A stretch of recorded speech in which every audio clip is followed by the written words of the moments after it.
So it's a time when we hear lots of statements from governments. This week, we have Liberal ministers in Ottawa saying, we can't tell you how much we're spending with what companies because those companies would be uncomfortable if we told you how much they're making. This from a government who spent $1 billion for the Prime Minister's friends, from a government which just recently spent $270 million on a contract for ventilators from a former Liberal MP, and now they're saying, just trust us?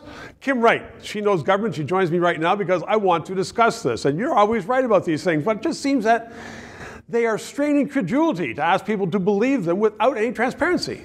So there's this wonderful show called Yes, Minister. Yes. And I actually just recently rewatched the entire series, and it reminds me a lot of the ministerial answers coming out of Ottawa. And frankly, Sir Humphrey Appleby would be blushing about some of the answers that are given because he wouldn't even have come up with such, frankly, bollocks. And there's a lot of arrogance in that show, if I recall correctly, but they make Ottawa look unbelievable. Yeah, look, at the end of the day, what Canadians want to know is there money being well spent? Are these things that we need? Are these things that we're getting a good deal? Yes. Obviously, there are competitions and commercial licensing we need to understand, and that's fine. But that's not what we're talking about here. At this point, everything is a security risk and everything is too much trouble and more than it's worth.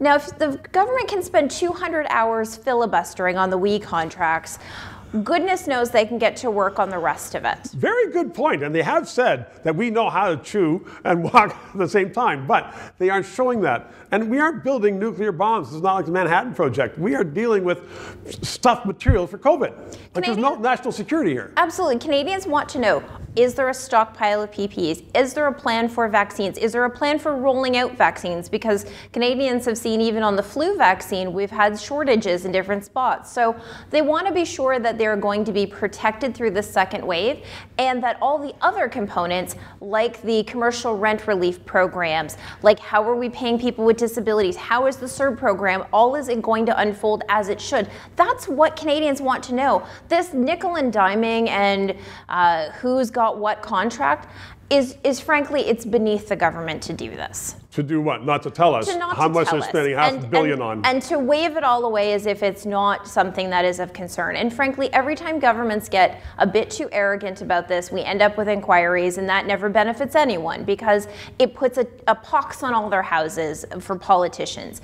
Be transparent, be accountable, come to the table, show Canadians that you can walk, chew gum, and do all of it with a mask on.